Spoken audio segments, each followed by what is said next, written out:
Hello नमस्कार दोस्तों, आप सभी का पीटीएफ परिवार में स्वागत है। आज हम लोग 2001 से लेकर के 2022 तक जितने भी सवाल पूछे गए हैं बिहार दरोगा में, चाहे वो प्रारंभिक परीक्षा हो चाहे वो मुख्य परीक्षा हो, हम लोग एक बार उसका डिस्कशन ज़रूर यहाँ पे देखेंगे, क्योंकि इससे एक अंदाज़ा आपका हो जाएगा कि प्रश्न का पैटर्न कैसा होता है। और दूसरी बात ये होगा कि आपको बहुत सारा डिस्कशन है जहाँ से प्रश्नों का जो क्रम है या प्रश्नों का जो स्टैंडर्ड है ये भी आपको पता चल जाएगा। और सबसे बड़ी बात ये होता है कि अब आपको पढ़ना क्या है, क्या पढ़ना है, किस पे ध्यान देना है, ये भी ज़रूरी हो जाता है आपके लिए। और सबसे बड़ी बात है कि अभी के समय में जितना ज़्यादा से ज़्यादा प्रैक्टिस होगा यही आपको सबसे ज़्यादा काम आएगा एग्ज़ाम के समय में। तो जैसा कि आप लोगों ने देखा है, बिहार पुलिस और सेवा आयोग पटना द्वारा आयोजित उप निरीक्षक दरोगा बिहार एसआई प्रारंभिक एवं मुख्य परीक्षा की बात करें तो यहाँ देखिए 2001 से लेकर के 2022 तक बहुत सारे चीज़ें हैं, जैसे मैं आपको दिखा रहा हूँ यहाँ पे। ये देखिए, यहाँ से लेकर के 2001 से लेकर के आपको बहुत सारे एग्ज़ाम हुए हैं। अगर यहाँ टोटल एक बार कंप्लीट भी आप कर लेते हैं तो समझिए कि आपका बहुत अच्छा तैयारी हो जाता है। जितने भी प्रश्न हैं हम लोग कोशिश करेंगे थोड़ा गहराई में जाकर के डिस्कशन हो, ताकि आपको इसका फ़ायदा मिले। क्योंकि प्रश्न वही रहता है, तोड़ मड़ोड़ करके इधर से उधर करके प्रश्न पूछा जाता है बिहार दरोगा में। और अभी बहुत कम टाइम है सटीक किताबों को पढ़ने के लिए। अगर 17 दिसंबर को एग्ज़ाम ले लिया तो फिर आपके पास टाइम नहीं मिल पाएगा। ज़्यादा से ज़्यादा सेट को कवर करिए और ज़्यादा से ज़्यादा रिवाइज करिए और ज़्यादा से ज़्यादा करंट अफेयर्स है इस पे ज़्यादा फोकस करिए। तो जैसा कि हम लोग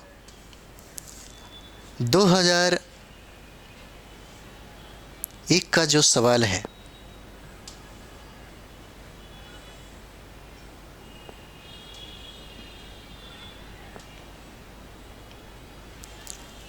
जैसा कि आप यहाँ पे देख सकते हैं, बिहार और निरीक्षक उत्पाद प्रारंभिक परीक्षा में सवाल पूछे गए हैं आपसे और व्याख्या सहित हल भी है यहाँ पे।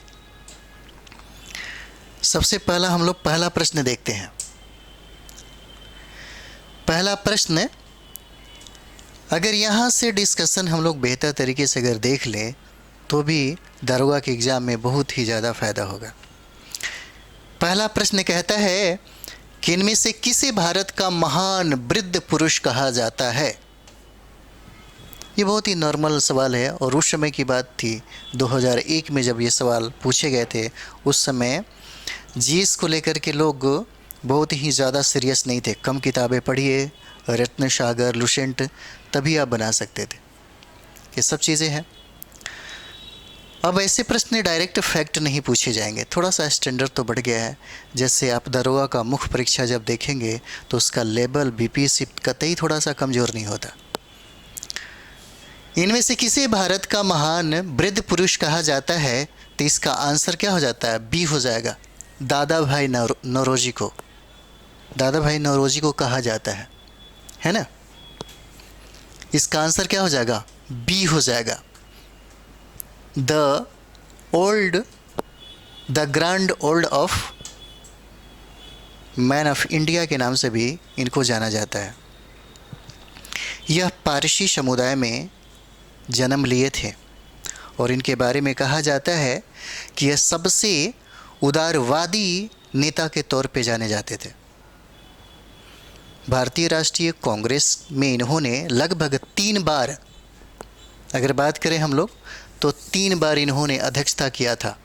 सबसे पहले अगर हम लोग बात करें यहाँ पे तो देखिएगा, यहीं पे लिखा जाए 1886 में कलकत्ता अधिवेशन में इन्हें अध्यक्ष चुना गया। 1886 में कलकत्ता अधिवेशन के अध्यक्ष दादा भाई नौरोजी को बनाया गया। उसके बाद 1893 में, याद रखिए सब चीज़ें याद रहना चाहिए, 1893 में लाहौर का अधिवेशन था, वहाँ पे भी दादा भाई नौरोजी को अध्यक्ष बनाया गया। उसके बाद देखेंगे 1906 में 1906 में जब फिर से कलकत्ता अधिवेशन हुआ, 1906 कलकत्ता अधिवेशन, तब वहाँ पे इन्हें राष्ट्रीय कांग्रेस का अध्यक्ष बनाया गया। जिस तरीके से दादा भाई नौरोजी को 3 बार कांग्रेस के अध्यक्ष बनने का अवसर मिला, उसी तरीके से जवाहरलाल नेहरू को भी अध्यक्ष बनने का अवसर मिला। अगर हम लोग बात करें तो दादा भाई नौरोजी की अगर बात करें तो देखिएगा 1866 में इन्होंने ईस्ट इंडिया एसोसिएशन की स्थापना किया था। ईस्ट इंडिया एसोसिएशन की स्थापना इन्होंने लंदन में किया और लंदन में रह कर के इन्होंने ये सोचा कि हम भारतवासी के प्रति जो समझिए कि ब्रिटिश हुकूमत के द्वारा जिस तरीके से ब्रिटिश के द्वारा भारतीयों को सताया जाता है, उनको बहुत सारा जो हक और अधिकार है उससे वंचित रख दिया जाता है, उसी को ब्रिटिश नागरिकों के सामने प्रस्तुत करने का एक उन्होंने तरीका ढूंढा। और देखिएगा ये उन्होंने किया था 1866 में क्या किया था, ईस्ट इंडिया एसोसिएशन की स्थापना किया था। और 1892 ईस्वी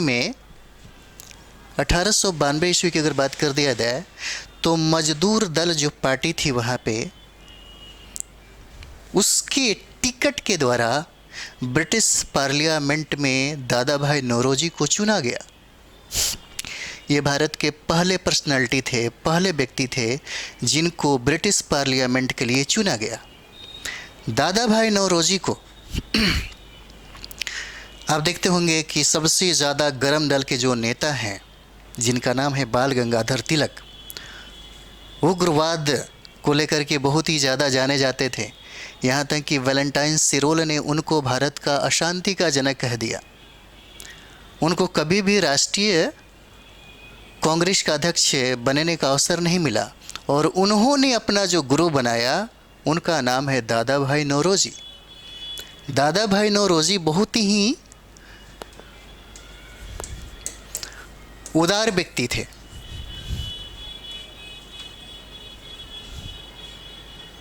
ठीक है, यहाँ बहुत ही उदार व्यक्ति थे और इन्हीं को बाल गंगाधर तिलक अपना गुरु मान लेते हैं।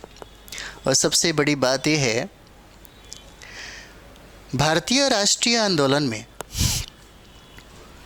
बहुत कम ऐसे लोग थे जो ये जानते थे कि ईस्ट इंडिया कंपनी भारत की सारी संपत्ति को,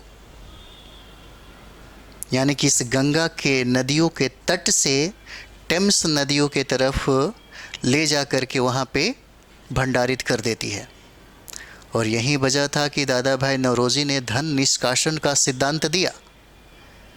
धन निष्कासन की वजह से भारत के लोगों को ये पता चला कि धन का पलायन भारत से ब्रिटेन की तरफ होती है।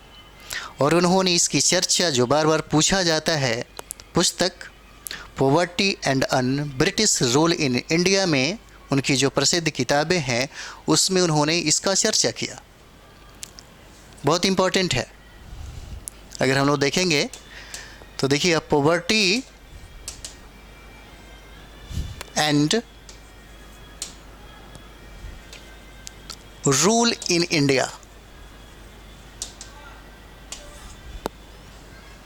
Poverty and un British rule in India में उन्होंने इसका जिक्र किया, धन के निष्कासन का। अब यहाँ पे देखिएगा, थोड़ा डिस्कशन इसका भी देख लें। दादा भाई नौरोजी राजनेता, उद्योगपति, शिक्षाविद थे। इन्हें भारत का महान वृद्ध पुरुष कहा जाता है। उन्होंने 1851 में गुजराती भाषा में, ये देखिए बहुत इम्पोर्टेंट है, राष्ट्र गुफ्तार नाम की साप्ताहिक पत्रिका उन्होंने लिखी थी।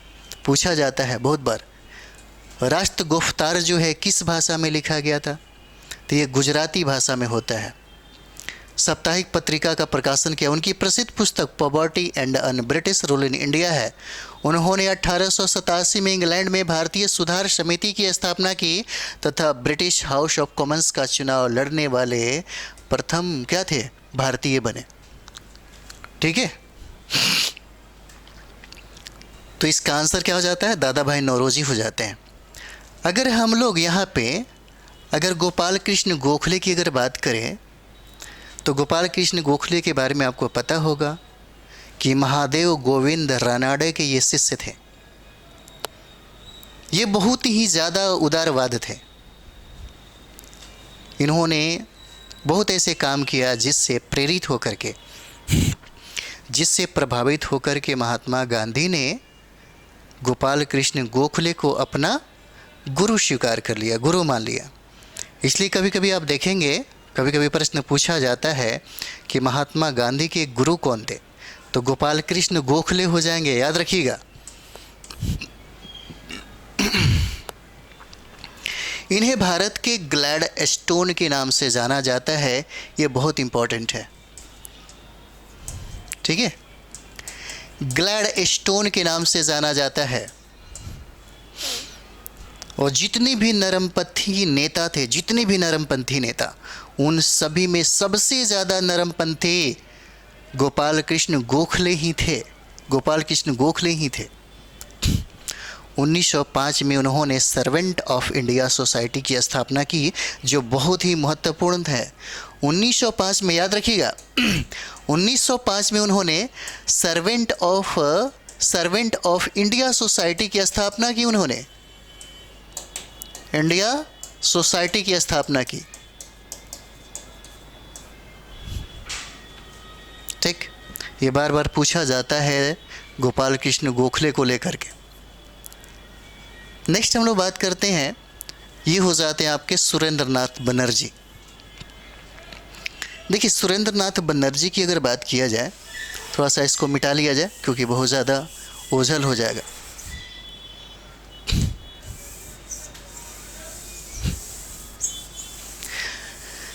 अगर हम लोग सुरेंद्र नाथ बनर्जी की अगर बात करें यहाँ पे, इन्होंने 1876 में इंडियन एसोसिएशन की स्थापना किया था। अगर सुरेंद्र नाथ बनर्जी की बात करें तो 1876 में उन्होंने इंडियन एसोसिएशन की स्थापना किया, और यह इंडियन एसोसिएशन की स्थापना उन्होंने कलकत्ता में किया था। कहा जाता है कि जब कांग्रेस की स्थापना नहीं हुई थी तो उससे सबसे ज़्यादा महत्वपूर्ण जो एक संगठन था, जो सबसे महत्वपूर्ण जो पार्टी के तौर पे उभरा, वो था आपका सुरेंद्र नाथ बनर्जी का इंडियन एसोसिएशन। ये दूसरे व्यक्ति थे जो सिविल सर्विस के एग्ज़ाम को फाइट किया और उनको अंग्रेजी हुकूमत के द्वारा निकाल दिया गया। सबसे पहला जो व्यक्ति है जिन्होंने सिविल सर्विसेज को फाइट किया, उनका नाम था सत्येंद्र नाथ टैगोर। पूछा जाता है पहला व्यक्ति जो सिविल सर्विसेज को अंग्रेजी ईस्ट इंडिया कंपनी के समय में फाइट किया, उसका नाम था सत्येंद्र नाथ टैगोर। और दूसरा व्यक्ति जिसे अंग्रेजी सरकार ने उस पद से हटा दिया, उनका नाम था सुरेंद्र नाथ बनर्जी। ठीक है, सुरेंद्र नाथ बनर्जी हो जाते हैं। और ये सबसे महत्वपूर्ण संगठन थे। अगर हम लोग बात करें, पूछा जाता है कभी कभी कि जब 1885 में कांग्रेस का जब पहला अधिवेशन हो रहा था, तो उस समय निम्न में से कौन व्यक्ति उसमें शामिल नहीं हुए, क्योंकि उसी में आप देखिएगा उस समय इंडियन एसोसिएशन की अध्यक्षता कलकत्ता में हो रही थी, और बहुत ऐसे लोग थे जो कलकत्ता से मुंबई नहीं आए थे, जिसमें सुरेंद्र नाथ बनर्जी भी थे। ये सवाल आपसे पूछा जाता है, ठीक है, तो ये हो जाएगा। उसके बाद अगर हम लोग बात करें मौलाना अबुल कलाम आज़ाद के बारे में, तो यहाँ पे हम लोग देखेंगे सबसे पहले अगर हम लोग इनके बारे में बात करें तो देखिएगा ये कैसे पर्सनैलिटी थे जो महात्मा गांधी के विचारों और सिद्धांतों से बहुत ही ज़्यादा प्रेरित थे और हमेशा उन्हीं के मार्ग पे चलना पसंद करते थे। कौन? तो ये आपके हो जाते हैं मौलाना अबुल कलाम आज़ाद। और एक चीज़ और भी बता दें, इनकी भूमिका खिलाफत आंदोलन में सबसे ज़्यादा रही। अगर हम लोग देखेंगे यहाँ पे तो देखिएगा 1923 में सबसे कम उम्र में कांग्रेस के अध्यक्ष चुने जाने वाले, बनने वाले यही मौलाना आज़ाद थे। अगर इनकी बात कर दिया जाए तो 1940 से लेकर के 1945 तक इन्होंने कांग्रेस जो पार्टी था, कांग्रेस जो संगठन था, उसके अध्यक्ष बने थे। और जब हमारा देश आज़ाद हुआ तब ये पहली बार और प्रथम शिक्षा मंत्री भी बने। ठीक है, तो इतना से तो आपका काम चल जाएगा। चलिए दूसरा हम लोग प्रश्न देखते हैं।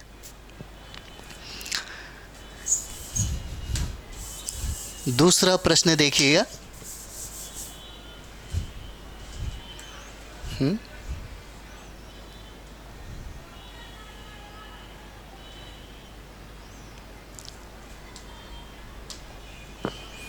देखिए दूसरा प्रश्न है, इनमें से किसने आनंद मठ लिखा? देखिए बार बार प्रश्न पूछा जाता है। ये सब जो प्रश्न है बिहार के जितने भी एग्ज़ाम है उसके लिए बहुत ही इम्पोर्टेंट हो जाता है, बहुत ही ज़्यादा इम्पोर्टेंट। जैसे में अगर हम लोग बात करें तो प्रश्न कहता है कि इनमें से किसने आनंद मठ लिखा? इसका आंसर आपको बंकिम चंद्र चटर्जी हो जाते हैं। ठीक है, बंकिम चंद्र चटर्जी हो जाते हैं जिन्होंने आनंद मठ की रचना की। साथ ही साथ वो कपाल कुंडला का भी रचना करते हैं और उन्होंने मृणालिनी का भी रचना किया और आनंद मठ का भी रचना किया। लेकिन बात ये है कि आनंद मठ के बारे में ही सवाल ज़्यादा पूछे जाते हैं, तो आनंद मठ में ऐसी क्या बात है, इसी के बारे में हम लोग यहाँ पे देखेंगे। तो आनंद मठ की अगर बात करें तो इसी आनंद मठ में सन्यासी विद्रोह का जिक्र मिलता है। थोड़ा सा इसका डिस्कशन आप देख सकते हैं। देखिएगा 1870 के दशक में प्रसिद्ध देशभक्ति गीत जो वंदे मातरम की रचना की, और पूछा जाता है कि वंदे मातरम जो गीत है किस ग्रंथ से लिया गया, तो ये ग्रंथ भी आपको आनंद मठ ही होता है, जिसकी रचना किसने किया? बंकिम चंद्र चटर्जी ने किया। आनंद मठ में सन्यासी विद्रोह जो 1763 से 1800 ईस्वी तक चला था,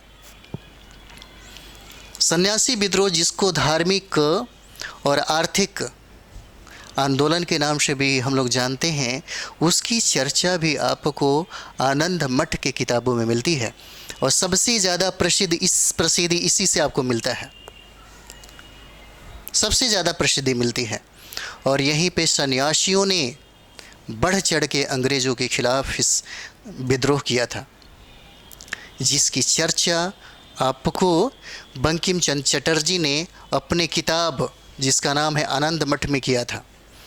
यह विस्थापित किसानों और धार्मिक भिक्षुओं के नेतृत्व में विस्थापित सैनिकों का विद्रोह था, जिसे वारेन हेस्टिंग्स ने क्या किया था? कुचल दिया था। लेकिन यह बहुत ही लंबा चला है।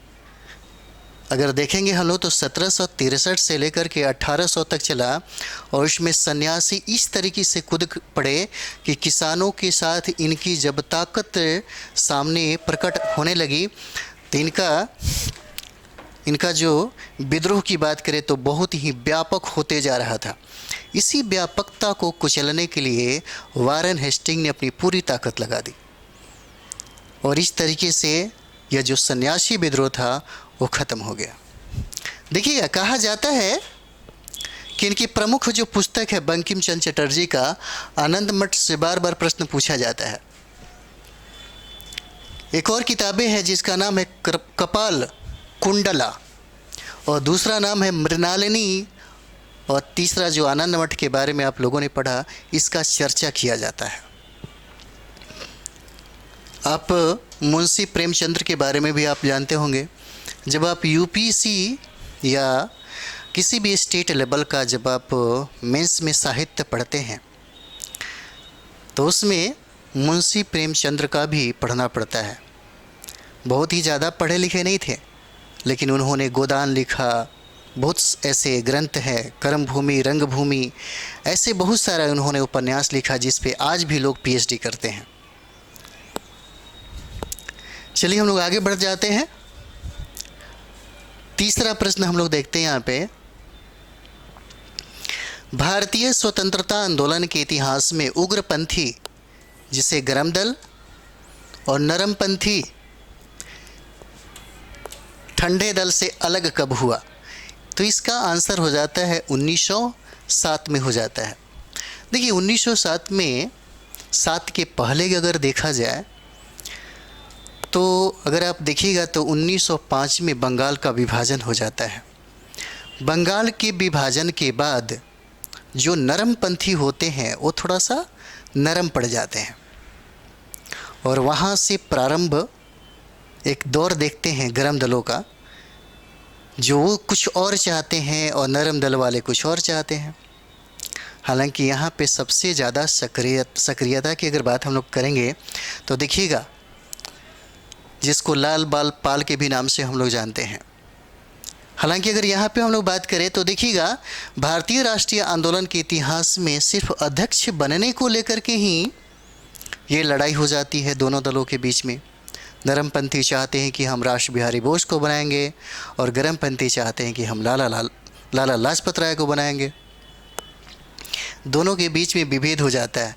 हालांकि इसका शुरुआत 1905 से ही होता है, लेकिन 1906 में जब कलकत्ता का अधिवेशन हो रहा था तो दादा भाई नौरोजी को अध्यक्ष बना दिया गया। और दादा भाई नौरोजी ऐसे व्यक्तित्व थे जो गरम दल और नरम दल दोनों ही पसंद करते थे, कोई विरोध करने का हिम्मत तक नहीं रखा, जिसके वजह से वो क्या थी, वो जो लड़ाइयाँ होने वाली थी जो 1907 में आपको दिखा, वो वहाँ पे टल गया।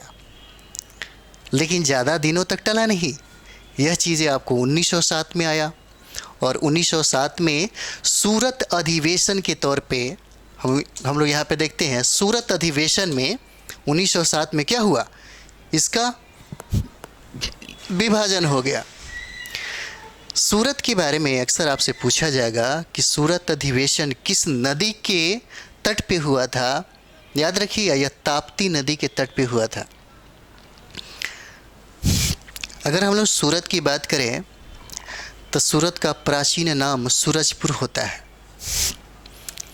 ठीक है, अगर प्राचीन नाम हम देखेंगे तो क्या हो जाएगा, सूरजपुर हो जाता है, और इसे हम लोग द सिल्क सिटी के नाम से भी जानते हैं। ग्रीन सिटी भी कहते हैं हम लोग किसको, सूरत को, और सूरत को द डायमंड सिटी के नाम से भी जाना जाता है। ठीक है, तो यहाँ पे देखिए कहता है कि 1907 में कांग्रेस के सूरत अधिवेशन के समय कांग्रेस का विभाजन नरम दल और गरम दल में 2 भागों में हो गया। हालांकि फिर से मेल मिलाप में बहुत टाइम लग जाता है। 1916 में दोनों के बीच में एक लखनऊ समझौता होता है, जिसको लखनऊ अधिवेशन में इसको दोनों को शामिल कर लिया जाता है। तो यहाँ पे देखिएगा विभाजन हो जाता है। विभाजन का मुख्य कारण कांग्रेस के सूरत अधिवेशन की अध्यक्षता था। पूछा जा सकता है, आपसे पूछा जा सकता है कि सूरत अधिवेशन जो हुआ जिसमें नरम दल और गरम दल दोनों बट गए, इसका कारण क्या था? तो अध्यक्षता के मुद्दे को लेकर के थी। नरम दल वाले राष्ट्र बिहारी को अध्यक्ष बनाना चाहते थे, गरम दल वाले लाला लाजपत राय को अपना अध्यक्ष बनाना चाहते थे, लेकिन सफल हो गए राष्ट्र बिहारी बोस को अध्यक्ष बनाने में। और यहाँ पे बहुत मारपीट भी हुआ था। अगर इसमें देखिएगा तो समझिए कि एक दूसरे पे चप्पल, जिस तरह से कभी आप भारत के पार्लियामेंट में भी देखते हैं, कुर्सी एक दूसरे को फेंक करके मारा जाता है, चप्पल उठा के मारा जाता है, इस तरह से यहाँ पे भी हुआ था एक बार। तो देखिए, उदारवादी राष्ट्र बिहारी बोस को अध्यक्ष बनाना चाहते थे, जबकि उग्रवादी लाला लाजपत राय को अध्यक्ष बनाना चाहते थे।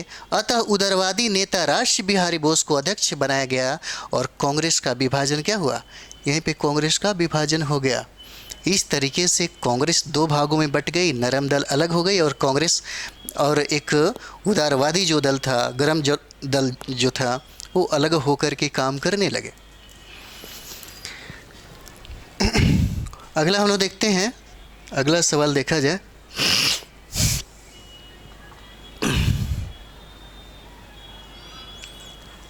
अगला सवाल हम लोग का है यहाँ पे, देखिए आप लोग 1905 में सवाल है इसका। 1905 कहता है कि 1905 में लंदन में होम रूल सोसाइटी की स्थापना किसने किया? होम रूल सोसाइटी की स्थापना कहता है कि किसने किया, तो यहाँ पे देखिएगा इसका आंसर आपको श्याम कृष्ण वर्मा हो जाते हैं। ठीक है, यहाँ पे आपके श्याम कृष्ण वर्मा हो जाते हैं। लंदन में होम रूल सोसाइटी की स्थापना इन्होंने ही किया था। तो देखिएगा कभी कभी ये भी आप देखते हैं कि उस समय की बात थी, आजकल तो लोग भारत के विरुद्ध ही खड़े हो जाते हैं, लेकिन उस समय की बात थी जब राष्ट्रीय आंदोलन शुरू हो रहा था, तो हमारे भारत के जो क्रांतिकारी नेता थे वो विदेश में यानी कि ब्रिटेन में, लंदन में रह कर के भी यहाँ के लोगों के लिए आंदोलन वहाँ पे खड़ा कर रहे थे। तो देखिए कहा जाता है कि श्याम कृष्ण वर्मा ने लंदन में, पूछा जाता है कि होम रूल सोसाइटी जो 1905 में बना उसकी स्थापना इन्होंने किया था। और ये बहुत बार प्रश्न पूछा जाता है, पूछा जाएगा कि होम रूल सोसाइटी की स्थापना किसने किया, तो ये श्याम कृष्ण वर्मा हो जाते हैं। कब किया, तो 1905 हो जाता है। कहाँ किया, तो लंदन में हो जाता है। याद रखिएगा इंडिया हाउस तथा इंडिया हाउस की स्थापना की, जिसका उद्देश्य भारत की स्वतंत्रता के लिए विदेशों में क्रांतिकारी आंदोलन का प्रसार करना था। ठीक है, यहाँ पे देखिएगा श्यामजी कृष्ण वर्मा जो हैं लंदन में होम रूल सोसाइटी की स्थापना उन्होंने 1905 में किया, और इंडिया हाउस की भी स्थापना उन्होंने किया, जिसका उद्देश्य था भारत के स्वतंत्रता के लिए विदेशों में क्रांतिकारी आंदोलन का प्रसार करना। ठीक, और यहाँ पे लाला लाजपत राय भी हैं, सरदार अजीत सिंह भी है और सरदार भगत सिंह भी हो जाते हैं। चलिए अगला हम लोग देखते हैं।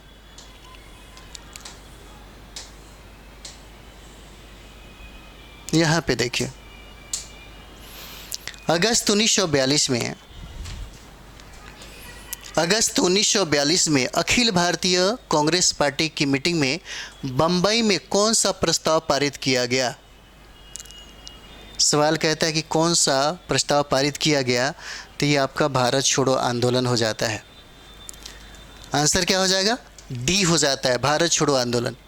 अच्छा, भारत छोड़ो आंदोलन का जो पहला, अगर हम लोग देखेंगे पहला जो नारा किसने दिया था, ये भी सवाल पूछा जाता है कि भारत छोड़ो का नारा सबसे पहले किसने दिया था? तो याद रखिएगा यूसुफ मेहर अली ने दिया था। सबसे पहले यूसुफ मेहर अली ने दिया था। जैसे हम लोग यहाँ पे लिख देते हैं, यूसुफ मेहर अली ने सबसे पहला नारा भारत छोड़ो का इन्होंने ही दिया था। ठीक है, लेकिन प्रश्न के अनुसार भारत छोड़ो आंदोलन हो जाएगा। और हम लोग यहाँ पे देखेंगे महात्मा गांधी, देखिए उसी समय 1942 में जब भारत छोड़ो आंदोलन हो रही थी, तो उसी समय ब्रिटेन भी उलझा हुआ था द्वितीय विश्व युद्ध में। और द्वितीय विश्व युद्ध की बात कर दिया जाए तो आप देखिएगा 1939 से लेकर के 45 तक यह द्वितीय विश्व युद्ध चलता है। उसी समय यह भारत छोड़ो आंदोलन प्रारंभ हो गया। देखिए भारत छोड़ो आंदोलन द्वितीय विश्व युद्ध के समय 9 अगस्त 1942 को आरंभ किया गया था। इसका लक्ष्य भारत से ब्रिटिश साम्राज्य को समाप्त करना था। जैसे आप देखिएगा इसमें जितने भी राष्ट्रीय नेता थे, सबका एक ही मकसद था कि किसी तरह हमें इसकी गुलामी से छुटकारा मिल जाए। और इन्होंने आज़ादी के लिए जो आंदोलन खड़ा कर दिया, इसका प्रथम और अंतिम उद्देश्य ही था स्वतंत्रता की प्राप्ति।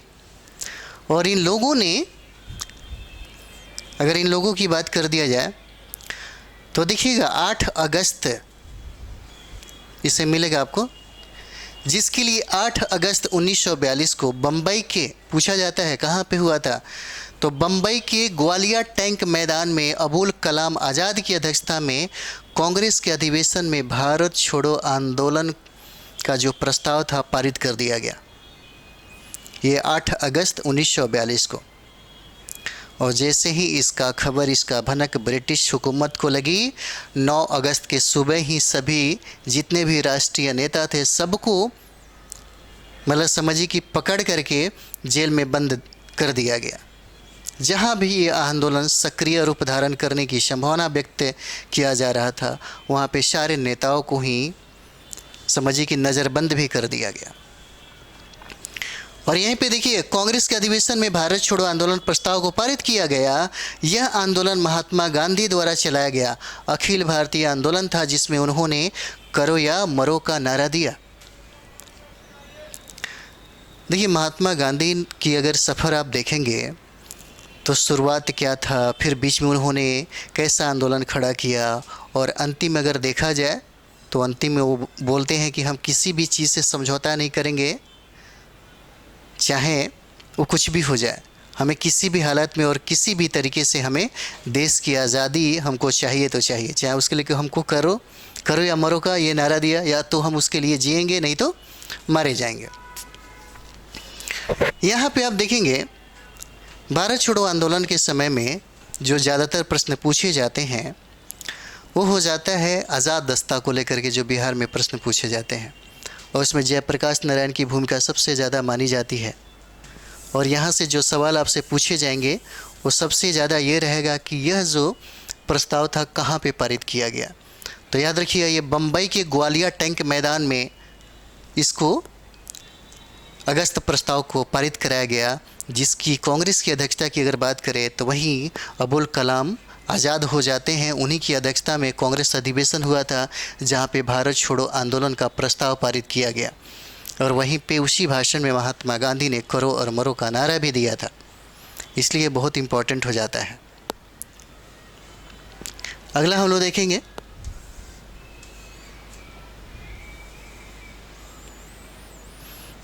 जैसे इनमें से कौन नेता नरमपंथी था।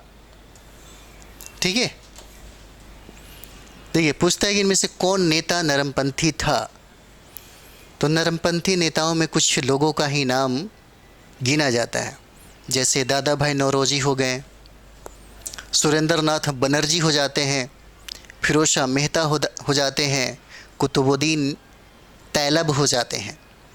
ये लोग जो हैं उदारवादी नेता के रूप में बहुत ही ज़्यादा प्रसिद्ध थे। और सुरेंद्र नाथ जो बनर्जी हैं, या ये कह सकते हैं आपके जो गोपाल कृष्ण गोखले हैं, ये भी बहुत ही ज़्यादा उदार किस्म के थे। लेकिन कुछ लोग थे जो बहुत ही ज़्यादा गर्म पंथी थे, जैसे लाला लाजपत राय हो जाएंगे, बाल गंगाधर तिलक हो जाते हैं, बिपिन चंद्र पाल हो जाते हैं, अरविंद घोष हो जाते हैं। इनमें से कौन नेता नरमपंथी था? तो इसका आंसर क्या हो जाएगा? दादा भाई नौरोजी हो जाते हैं। और बाकी आप देखिए, बाल गंगाधर तिलक ये गर्मपंथी हो जाते हैं। लाला लाजपत राय को देखिए, ये भी बहुत ही गर्म मिजाज वाले होते हैं। बिपिन चंद्र पाल को भी देखिए, ये भी बहुत ज़्यादा गर्म मिजाज के हो जाते हैं। लेकिन सबसे ज़्यादा जो नरम मिजाज के जो व्यक्ति थे वो दादा भाई नौरोजी थे। और नरम मिजाज के व्यक्ति सिर्फ दादा भाई नौरोजी ही नहीं थे, बल्कि देखिएगा इसमें अगर हम लोग डिस्कशन देखें तो कांग्रेस के नरमपंथी नेताओं का दृष्टिकोण सुधारवादी था। ये संवैधानिक तरीकों से अपनी मांगों को ब्रिटिश सरकार के समक्ष रखते थे। इनमें दादा भाई नौरोजी, सुरेंद्र नाथ बनर्जी, फिरोज शाह मेहता और बैदरुद्दीन तैयब जी भी आते हैं। अगला सवाल हम लोग यहाँ पे देखेंगे, जो 7 नंबर हम लोग का सवाल है, होम रूल लीग की स्थापना किसने किया? ठीक है, इसमें सवाल कहता है कि होम रूल लीग की स्थापना किसने किया, होम रूल लीग की। तो इसका आंसर आपको श्रीमती एनी बेसेंट हो जाता है। ठीक है, एनी बेसेंट हो जाएगा। यहाँ पे देखिएगा, बाल गंगाधर तिलक और एनी बेसेंट ने 1916 में होम रूल लीग की स्थापना पृथक रूप से किया था। तिलक ने होम रूल लीग की स्थापना पूना में अप्रैल 1916 में की थी, जिसकी अध्यक्षता जोसेफ बपिस्ता हो जाते हैं। जबकि एनी बेसेंट ने होम रूल लीग की स्थापना सितंबर 1916 में अडयार में की थी। ठीक है, अगर यहाँ पे बाल गंगाधर तिलक होता तब होम रूल लीग की स्थापना की अगर बात कर दी जाए तो सबसे पहले होम रूल लीग की स्थापना बाल गंगाधर तिलक ने ही किया था। थोड़ा सा तिलक के बारे में अगर हम लोग बात करें तो ये एक चित्पावन ब्राह्मण होते हैं, महाराष्ट्र के रहने वाले हैं, ठीक है। और सबसे बड़ी बात है कि इनके गुरु की अगर बात कर दी जाए तो इनके गुरु दादा भाई नौरोजी हो जाते हैं, ठीक है। और सबसे बड़ी बात यह है, इन्होंने सबसे पहला जो विद्रोह किया था वो कोल्हापुर के राजा के खिलाफ कर दिया। भारत में इतना विद्रोह और इतना बार जेल जाने वाला कोई भी राष्ट्रीय नेता नहीं था, और इसीलिए कोल्हापुर के राजाओं ने इनके खिलाफ केस दर्ज कर दी और वो लगभग 4 माह जेल का सज़ा काटे थे। उसके बाद हम लोग देखेंगे तिलक के बारे में अगर थोड़ा सा बात करें तो देखिएगा यहाँ पे 1893 में वो गणपति उत्सव करते हैं और 1895 में शिवाजी उत्सव करते हैं, ठीक है। यहाँ पे एक होता है गणपति उत्सव करते हैं और 1895 की अगर बात करें तो शिवाजी उत्सव करते हैं। जो सबसे इम्पोर्टेंट है वो है मराठा, उन्होंने मराठा और केसरी का संपादन किया। अगर हम लोग मराठा उनकी किताबों की बात करें मराठा, तो यह जो मराठा है आप देखिएगा इसे अंग्रेजी भाषा में उन्होंने लिखा था, अंग्रेजी में, और केसरी का जो संपादन उन्होंने किया वो मराठी भाषा में किया था, ठीक है। 1800 अगर हम लोग 96-97 की अगर बात करेंगे तो लगभग 18 माह का जेल उनको हुआ था, 18 माह का जेल हुआ। उसके बाद अगर हम लोग बात करें यहाँ पे देखिएगा, उसके बाद अगर बात करिएगा तो 1908 में उन्हें 6 वर्ष का सज़ा दिया गया और 1916 में वो होम रूल लीग की स्थापना की और उसी समय उन्होंने नारा दिया कि स्वतंत्रता हमारा जन्मसिद्ध अधिकार है, हम इसे लेकर के रहेंगे। 1916 में पूना में अप्रैल 1916 में सबसे पहले बाल Gangadhar Tilak home rule league की स्थापना करते हैं। उसके बाद सितंबर की बात कर दिया जाए, सितंबर 1916 में एनी बेसेंट के द्वारा मद्रास की बात करें या अडयार में उन्होंने होम रूल लीग की स्थापना की, ठीक है।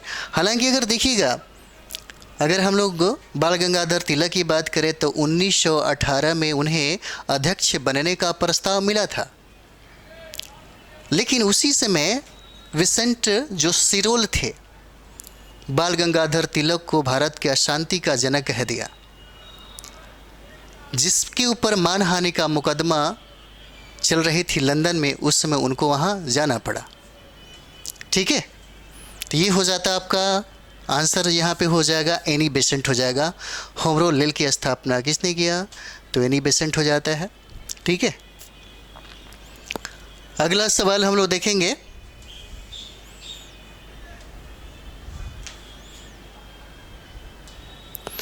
आठ नंबर सवाल देखिए, इंडियन नेशनल यूनियन की स्थापना कब हुई।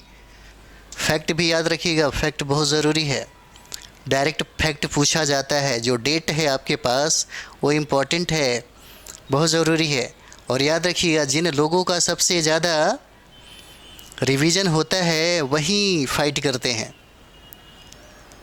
पढ़ लेने से ही रिजल्ट नहीं होता, जो आप पढ़ते हैं उसे अपना बना रहे हैं कि नहीं बनाए हैं, इससे फ़र्क पड़ता है।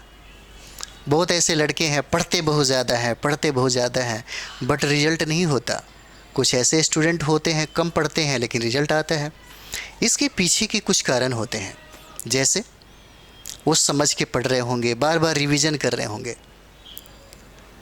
आज़ादी प्राप्त कर लेना बड़ी बात नहीं है, आज़ादी को संभालना बड़ी बात है। उसी तरह के होता है कि आप पढ़ लिए तो ये पढ़ लेना ही बहुत बड़ी बात नहीं थी, लेकिन जो आपने पढ़ा कि आपके दिमाग में है, ये बहुत बड़ी बात थी। अगर आप बार बार रिवाइज करते हैं, आप बार बार रिवीजन करते हैं, यही तो आपको डिवीज़न दिलाता है। रिवीजन ही तय करता है कि आप कितने बेहतर प्रदर्शन करके आने वाले हैं। क्योंकि देखिएगा, जो भी लोगों ने सबसे ज़्यादा प्रैक्टिस किया उसी का रिजल्ट की संभावना 100% बन जाती है। और दरोगा में यही तो है। अब तो क्या टाइम है आपके पास सिलेबस को पढ़ने का? टाइम तो बिल्कुल नहीं है। 17 दिसंबर को अगर एग्ज़ाम देना है तो आपको सबसे ज़्यादा रिवीजन पे और जितना भी क्वेश्चन प्रीवियस ईयर का है वो एक बार अच्छे तरीके से आपको बनाना ही होगा।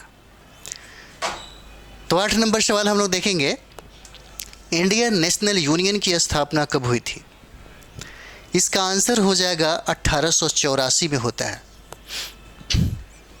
ठीक है, 1884 में इंडियन नेशनल यूनियन की स्थापना हुई थी। और यहाँ पे अगर बात करें हम लोग तो इंडियन नेशनल यूनियन जो भारतीय राष्ट्रीय कांग्रेस, जिसको आईएनसी की पूर्ववर्ती संस्था थी, जिसकी स्थापना एओ ह्यूम एवं हेनरी कॉटन द्वारा कब किया गया? 1884 ईस्वी में किया गया।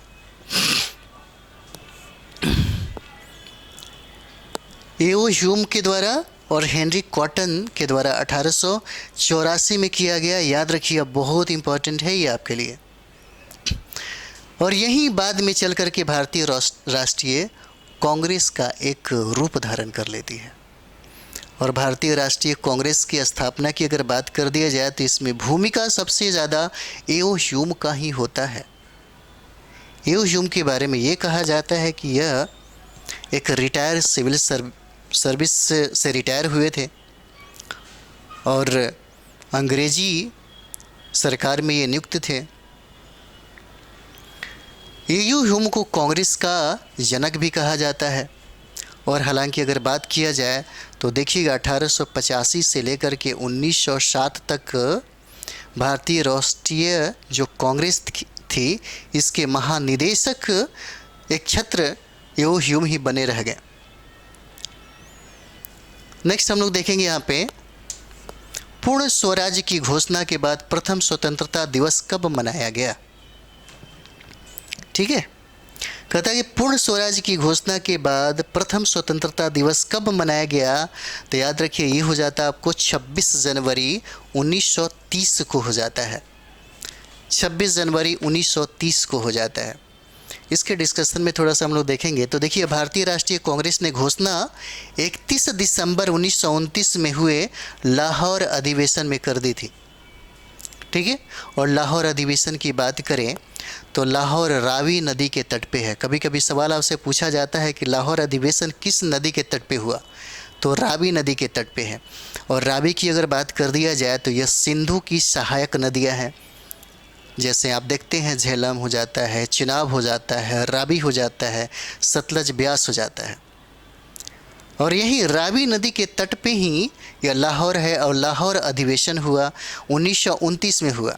और इसी लाहौर अधिवेशन की अध्यक्षता जवाहरलाल नेहरू करते हैं।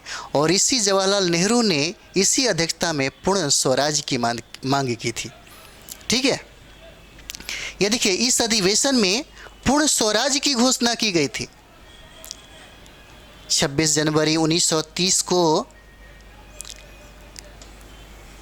26 जनवरी 1930 ईस्वी का दिन पूरा राष्ट्र में प्रथम स्वतंत्रता दिवस के रूप में मनाने का निश्चय किया गया। इस अधिवेशन की अध्यक्षता पंडित जवाहरलाल नेहरू ने की।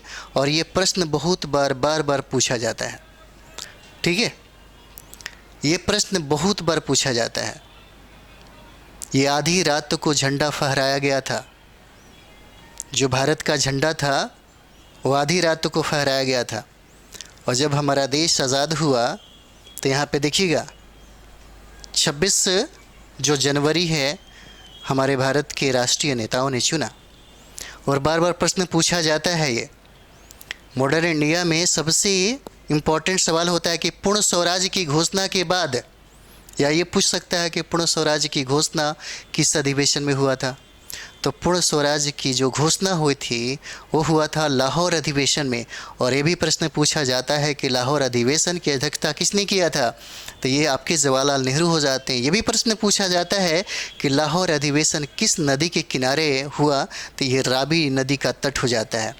फिर ये भी सवाल पूछा जाता है आपसे कि पूर्ण स्वराज की घोषणा के बाद प्रथम स्वतंत्रता दिवस कब मनाया गया?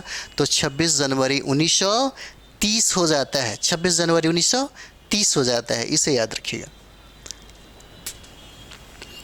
अगला हम लोग देखते हैं, हम लोगों ने 9 किया, 10 नंबर हमारा जो सवाल है ये देखिए। देखिए 10-10 क्वेश्चन का आपको वीडियो मिलेगा ताकि थोड़ा सा लंबा डिस्कशन हो जाए, तो इसका फ़ायदा आपको मिलेगा।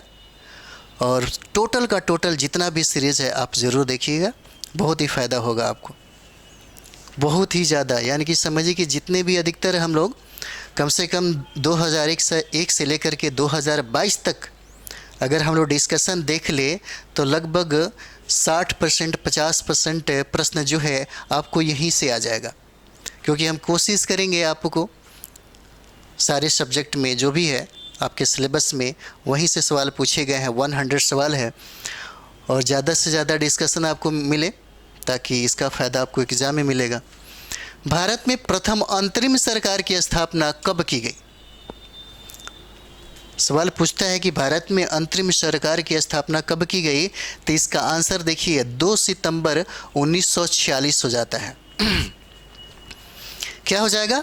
2 सितंबर 1946 होता है, याद रखिएगा, ये बहुत इंपॉर्टेंट होता है और ये सब जो प्रश्न है बार बार पूछा जाता है आपसे। 2 सितंबर 1946 को नवनिर्वाचित संविधान सभा ने भारत की अंतरिम सरकार का गठन किया, जो 15 अगस्त 1947 तक अस्तित्व में बनी रही। आप देखे होंगे 1942 में जब महात्मा गांधी के द्वारा भारत छोड़ो आंदोलन का प्रस्ताव मुंबई में पारित किया गया, जिसकी अध्यक्षता अबुल कलाम थे, आज़ाद थे, ठीक है। तो उसके बाद यानी कि समझिए कि बहुत ऐसे राज्य थे जहाँ पे भारत छोड़ो आंदोलन बहुत ही सक्रिय रूप धारण किया था। तो बहुत सारे लोगों ने अपना सरकार वहाँ पे स्थापित कर दिया और अंग्रेज़ी हुकूमत की सरकार को मतलब समझिए कि मिटा दिया। इस तरह से आपको बिहार में भी दिखता है। बिहार में बहुत ऐसे जगह हैं जहाँ पे लोगों ने अपनी सरकार स्थापित कर लिया, वहाँ पे अंग्रेज़ी हुकूमत का नामो निशान तक मिटा दिया। कहता है यहाँ पे कि नवनिर्वाचित जो संविधान सभा ने भारत की अंतिम सरकार का गठन किया, जो 15 अगस्त 1947 ईस्वी तक क्या रही, अस्तित्व में बनी रही। और अंतिम सरकार की कार्यकारी शाखा का कार्य अगर देखा जाए तो वायसराय की कार्यकारिणी परिषद करती थी। यही तो बात था कि देखिएगा यहाँ पे बहुत ऐसे लोग थे जो डोमिनियन स्टेट की बात करते थे।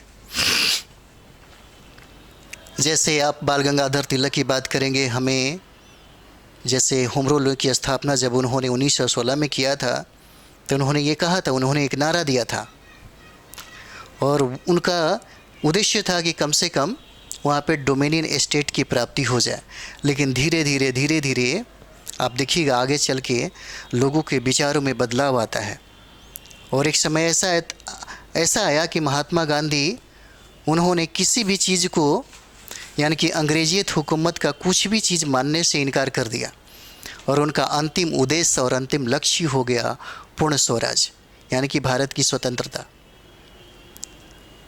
और उसी समय बहुत ऐसे लोग थे जिन्होंने अंग्रेजी सरकार को मिटा दिया और वहाँ पे अपना खुद का सरकार स्थापित कर लिया और कुछ दिनों तक ये बनता रहा। और यहाँ तक ये भी देखा जाता है कि कुछ ऐसे भी सरकार थे जिसमें कार्यकारी परिषद वो खुद वहाँ के ब्रिटिश या वायसराय के अंतर्गत ही हुआ करती थी, जो आप देख सकते हैं यहाँ पे वायसराय की कार्यकारिणी परिषद करती थी।